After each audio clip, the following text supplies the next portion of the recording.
नमस्कार दोस्तों। आज निफ्टी ने अपना जो लो बनाया था वो था 17,219 के लेवल के आसपास। वहां से लो बनाने के बाद एक अच्छा रिकवरी किया और निफ्टी ने अपना जो क्लोजिंग दिया है वो है 17,300 के आसपास। लगभग निफ्टी में आज 0.14% के गिरावट के साथ नेगेटिव में निफ्टी में क्लोजिंग दिया। पर अच्छी बात यह है कि निफ्टी ने थोड़ा सा अपना रिकवरी किया है। तो येस्टरडे जिन स्टॉक के बारे में डिस्कस किया था, एनालिसिस किया था, वो थोड़ा रिकेप देख लेते हैं ताकि आप शॉर्ट टर्म पे उस स्टॉक के आप ट्रैक कर सके। जहां पे हैं IndiGo, Voltas, Dabur and Godrej consumer product. इन सारे वीडियो ये जो स्टॉक है इनको आप जरूर ट्रैक कीजिए। सही लेवल आने पे उनको आप इन्वेस्ट कर सकते हैं, शॉर्ट टर्म प्रॉफिट गेन कर सकते हैं। और स्टॉक मार्केट में पैसे बनाने के लिए आपको कंटिन्यू ट्रेड करने की कोई जरूरत नहीं है। आपको चाहिए एक बेस्ट अपॉर्चुनिटी। अगर वो अपॉर्चुनिटी आपको मिल जाता है और आपके पास एक अच्छा खासा कैपिटल होता है तो नीचे के लेवल पे अगर आप बाय कर पाते हैं एक अच्छे स्टॉक को, तो आपको शॉर्ट टर्म पे भी एटलीस्ट 10 गुना, 15 गुना या फिर 20 गुना तक कैपिटल रिटर्न लाके दे सकता है। तो इसी तरह की एक स्टॉक के बारे में आज हम डिस्कस करने वाले हैं। तो अभी तक अगर चैनल को सब्सक्राइब नहीं किया, चैनल को जल्दी से सब्सक्राइब करके बेल को दबा दीजिए और वीडियो अच्छा लगता है तो लाइक और कमेंट जरूर कर सकते हैं। एवास फाइनेंसर्स एक अच्छा स्टॉक है और अच्छे करेक्शन पे भी मिल रहा है। और इसका जो मेन बिजनेस है हाउसिंग फाइनेंस का बिजनेस है। अगर इसको हम बाकी मार्केट कैपिटल देखते हैं तो एक स्मॉल कैप हमें नजर आ रहा है। 16,520 करोड़ के आसपास का मार्केट कैपिटल है। करंट प्राइस 2090 है। हाई बनाया है 3,340 और 1,800 बनाया है लो। और अगर इसकी जो पी देखते हैं तो वो है 45। डिविडेंड यील्ड है नहीं। और अगर नीचे आरओसी आरओई देखते हैं वो भी बहुत ही अच्छा है, 9.51 एंड 13.7। तो बाकी जो फिनेंशियल डाटा है वो भी हम थोड़ा देख लेंगे। और कंपनी जो क्वार्टर रिजल्ट हम नहीं देखेंगे, हम प्रॉफिट एंड लॉस ईयरली जो आता है वो डाटा हम पहले देख लेते हैं। प्रॉफिट एंड लॉस में हम ऑपरेटिंग प्रॉफिट देखते हैं तो 2011 से शायद 2013 से हमारे पास डाटा अवेलेबल है, जहां पे ऑपरेटिंग प्रॉफिट 3 से इंक्रीज होकर अभी है 477। आप देख सकते हो ग्रेजुअली कंटिन्यू इसमें हमें इंक्रीज देखने को मिल रहा है। अगर नेट प्रॉफिट देखते हो तो नेट प्रॉफिट 2 से इंक्रीज होकर 350 पे है, करोड़ पे है हर एक जो डाटा है। ईपीएस आप देख सकते 0.69 से इंक्रीज होकर अभी है 45.20। तो नीचे शेयर होल्डिंग पैटर्न देखते तो वो भी बहुत ही इंप्रेसिव है, वो थोड़ा हम देख लेते हैं। शेयर होल्डिंग जो प्रोमोटर है वो आप देख सकते हो 58 से घट के अभी है 39.19। एफआईएस की बात करें तो एफआईएस ने इसमें अपना अच्छा खासा जो इन्वेस्टमेंट किया है 18 से इंक्रीज करके अभी 39 पे है। डीआईएसपी अगर बात करें थोड़ा सा डिक्रीज किया है 14 से डिक्रीज करके अभी 10 पे है। पब्लिक देखते हैं तो पब्लिक का जो रिएक्शन इस स्टॉक में है वो भी बहुत ही अच्छा है, 8 से इंक्रीज होकर अभी 11.57 पे है। तो चार्ट पे देखते हैं किस स्टॉक को हम बाय कर सकते हैं।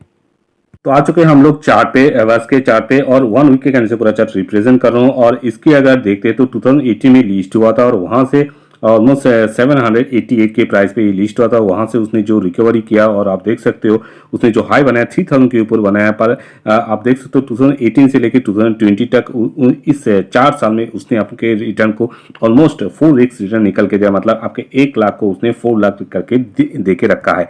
अगर 2020 की बात करें 2020 में ये ट्रेड कर रहा था 2000 के लेवल के आसपास, वहां से गिरने के बाद 900 860 उसने नीचे बॉटम बनाया और वहां से आप देख सकते हो रिकवरी करने के बाद 3000 के ऊपर उसने टॉप बनाया। और अभी भी एक अच्छे करेक्शन पे है, अपने टॉप से लगभग 35% करेक्शन पे है। और 2092 पे ये ट्रेड करे। लास्ट टाइम जब ये करेक्शन किया था तब इसने नीचे जो सपोर्ट लेने की कोशिश किया वो था 1853 के लेवल के आसपास। तो अभी क्या करना है, अभी मुझे लगता है अभी डाउन ट्रेंड पे ये और थोड़ा कंसोलिडेट कर सकता है। तो 2000 पहले हम 2000 के लेवल को ट्रैक करेंगे। इस लेवल पे आता है, सपोर्ट लेता है, जरूर कुछ क्वांटिटी बाय कर सकते हैं। अगर इस लेवल को किसी भी गिरावट में तोड़ता है तो हमें ये मिल सकता है 1750 के लेवल के आसपास। ठीक है, तो इन दो लेवल को ट्रैक करेंगे, जहां से भी स्ट्रॉन्ग सपोर्ट लेके आप करता है वहां से बाइंग करेंगे। और अभी अगर बाय करना चाहते हैं शॉर्ट टर्म के लिए, मुझे नहीं लगता आपको एक अच्छा रिटर्न देके जा सकता है। पर हाँ, लॉन्ग टर्म के लिए आप इन्वेस्टमेंट कर सकते हैं तो इन दो लेवल को आप ट्रैक कर सकते हैं। सही टाइम आने पे इन पे आप स्लोली एक्यूमुलेट कर सकते हैं फ्यूचर के ग्रोथ के लिए। ठीक है, और मनी फ्लो इंडेक्स देखते हैं तो अभी भी 75 में है। ठीक है, तो चलते हमारे नेक्स्ट के पास। तो केपीआर मेल ने इन्वेस्टर को कितना रिटर्न निकल के दिया पहले वो देख लेते हैं। 1 ईयर रिटर्न हम देखते हैं तो 21%। अगर इसको 5 ईयर्स कन्वर्ट करते हैं तो 5 ईयर्स में रिटर्न निकल के दिया 261%। लॉन्ग टर्म में अच्छा खासा रिटर्न देके जाता है। और अगर मैक्सिमम देखते हो तो 3249% की रिटर्न निकल के दिया है। तो एक अच्छा मल्टीवेगर स्टॉक है। तो आप देख सकते हो इसका जो जर्नी शुरू हुआ था 2007 में, एक पेनी स्टॉक हुआ करता था 15 रुपीज का प्राइस में ट्रेड करता हुआ, और अभी ट्रेड कहां पे करा है वो बाकी हम चार्ट पे देखेंगे।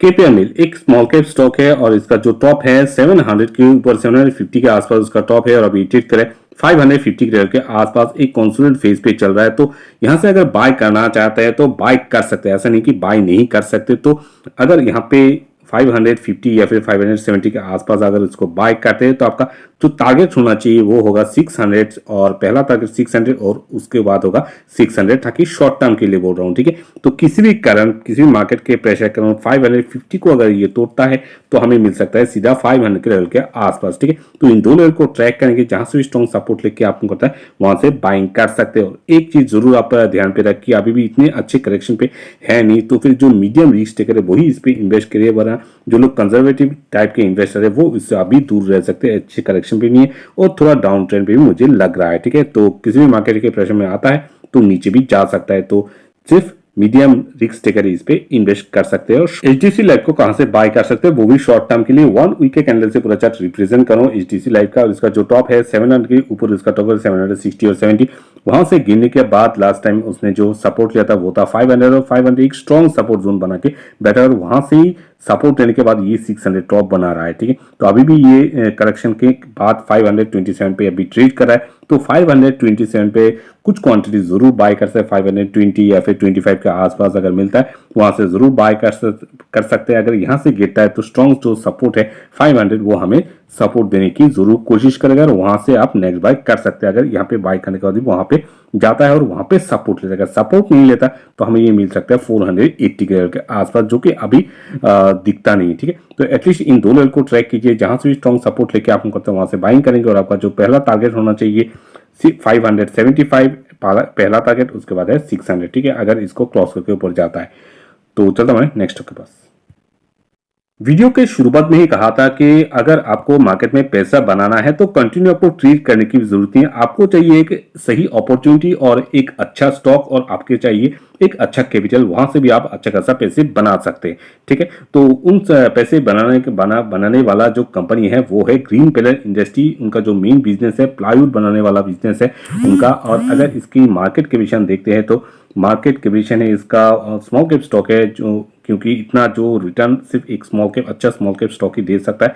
आप देख सकते हो 5000 करोड़ के आसपास का मार्केट कैपिटल है। अभी जो करंट प्राइस है 409 पे है। स्टॉक का जो पी है 17 है। आरओसी और आरओई की बात करें तो है 29.7 एंड इसको थोड़ा हटा देता हूँ 28.8 है आरओसी। बहुत ही अच्छा स्टॉक है। तो नीचे अगर हम स्क्रॉल करके जाते हैं और उसका जो फिनेंशियल डाटा देखते हैं तो वो पहले हम देख लेंगे जो ईयर टू ईयर उसका जो फिनेंशियल डाटा, जहां पे 2019 से हमारा डाटा अवेलेबल है। ऑपरेटिंग प्रॉफिट 77 से इंक्रीज होके 2022 पे है 430। अगर इसको हम नीचे देखते हो तो नेट प्रॉफिट में आप देख सकते हो काफी इजाफा हुआ है, 35 से इंक्रीज होके अभी है 240। अगर ईपीएस देखते हो तो 1 से इंक्रीज होके है 19 एंड 23.51। नीचे आके देखते हैं तो प्रोमोटर होल्डिंग्स और बाकी जो एफआईज और डीआईज की देखते हैं तो होल्डिंग वो भी बहुत ही इंप्रेसिव है। प्रोमोटर होल्डिंग आप देख सकते हो 53 बना हुआ है और एफआईज अगर देखते हैं तो 10 से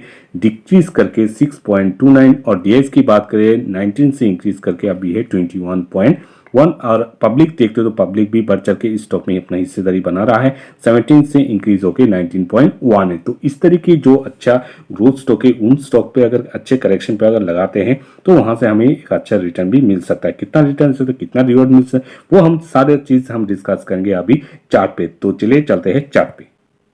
तो हमेशा आपको ग्रोथ स्टॉक पे जो जिसके फिनेंशियल डाटा स्ट्रांग है और अच्छा रिटर्न दे रहा है उन स्टॉक को आपको चुनना चाहिए फ्यूचर के ग्रोथ के लिए, ना कि जो प्रोमोटर मैक्सिमम प्रमोट करते हैं। जो मैक्सिमम यूट्यूबर आप देख सकते हो कुछ स्टॉक को लेकर प्रमोट करते हैं, ये मल्टीबैगर होगा, ये मल्टी होगा, ऐसा आपको किसी दूसरे के ऊपर सुनना नहीं चाहिए। आप अपना एनालिसिस खुद कर सकते हैं या फिर किसी से सीखने के बाद आप एनालिसिस कर सकते हैं। अच्छे स्टॉक को आप चुनिए और जो ग्रोथ दे रहा हो, जिसका फाइनेंशियल डाटा स्ट्रॉन्ग हो, उन स्टॉक पे आप नजर बना के रखिए, वो आपको मल्टीबैगर रिटर्न दे सकता है, ठीक है। तो इस तरह की एक स्टॉक है, ये भी है। तो आप पहले मेरा एनालिसिस देखिए, उसके बाद आप अपना खुद का एनालिसिस कीजिए और उसके बाद इन्वेस्टमेंट कर सकते हो। 1 वीक के कैंडल से पूरा चार्ट रिप्रेजेंट करूं, आप देख सकते हो ग्रोथ की उसमें कोई क्वेश्चन मार्क है नहीं। अगर इसकी टॉप देखते हैं तो 600 के ऊपर, 624 उसका टॉप है और अभी ट्रेड कर रहा है 407 के आसपास, लगभग अपने टॉप से 33% करेक्शन पे है। और अभी ट्रेंड जो दिख रहा है मुझे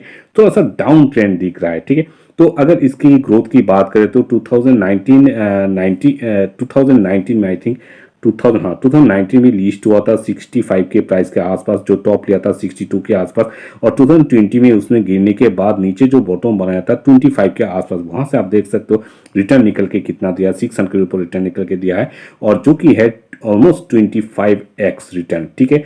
तो किसी ने भी इस स्टॉक में अगर 1 लाख इन्वेस्टमेंट किया होता नीचे के लेवल पे, तो फिर उनको अभी तक 25 लाख रिटर्न मिल चुका था विद इन 2 ईयर्स, ठीक है। तो इस तरह के स्टॉक को ऐसे नहीं कि स्मॉल कैप स्टॉक को आपको कैसे इन्वेस्ट करना चाहिए। Small cap stock maximum time आपको एटलीस्ट 45 से 50% करेक्शन पे मिल ही जाता है, ठीक है। तो आपको ट्रैक करना है इस स्टॉक को, या फिर किसी भी जो स्मॉल कैप स्टॉक है, तो फिर उसको 45 से 50% करेक्शन के आसपास आता है, वहां पे सपोर्ट लेता हुआ दिखता है, कुछ क्वांटिटी जरूर बाय कर सकते, उसके बाद और नीचे आता है नेक्स्ट और 10% आप अपने हाथ में रखिए, 10% और गिरता है 60% करेक्शन पे आता है, वहां से नेक्स्ट बाय कर सकते हैं, और 10% गिरता है तो नेक्स्ट बाय आप 70% करेक्शन पे कर सकते हैं हर एक सपोर्ट पे। ऐसा नहीं कि कंटिन्यू गिर रहा है आप बाय करते चले जाओ, ठीक है।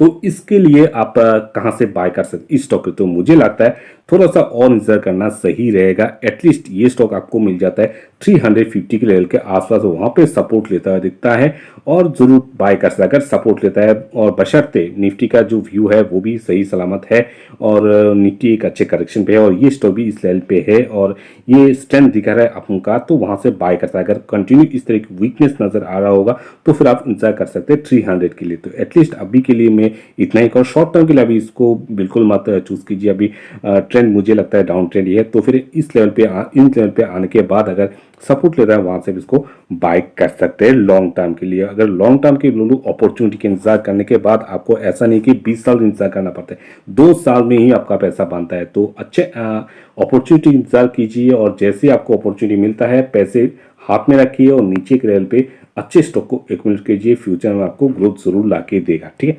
तो इस तरह के इन्फॉर्मेटिव वीडियो पाने के चैनल को जरूर सब्सक्राइब कर रखिएगा। Thank you.